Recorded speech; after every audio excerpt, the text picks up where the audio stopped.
وہ سمجھ چکا تھا کہ یہ موٹا انیتا کا ہم وطن اسے کوئی مفید معلومات فراہم نہیں کرے گا۔ اس نے میکس کو چلنے کا اشارہ کیا اور وہ دونوں چل دیے۔ سڑک پر پہنچ کے ٹام نے تلخ لہجے میں کہا، یہ خبیث کیوبا کے لوگ ہمیشہ ایک دوسرے کا ساتھ دیتے ہیں۔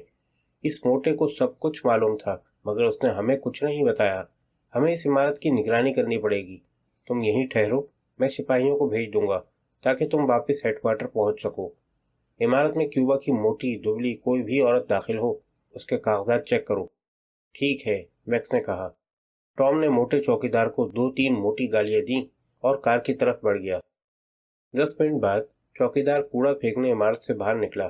اس نے میکس کو مچھلیوں کی دکان کے سامنے کھڑے دیکھا تو اس کے ہونٹوں پر استحضائیہ مسکراہٹ بکھر گئی۔ وہ اپنے فلیٹ میں واپس پہنچ گیا۔ چند لمحے کچھ سوچتا رہا، پھر اپنے بیٹے کو بلا کے بولا، فوراً ساحل پر فنٹوس کے پاس پہنچ جاؤ۔ ان سے کہنا کہ انیتا کی تلاش میں پولیس والے یہاں آئے تھے۔ ان سے کہنا کہ اس عمارت کی نگرانی کی جا رہی ہے۔ سمجھ گئے نا؟ لڑکے نے اس بات میں سر ہلایا اور کمرے سے نکل گیا۔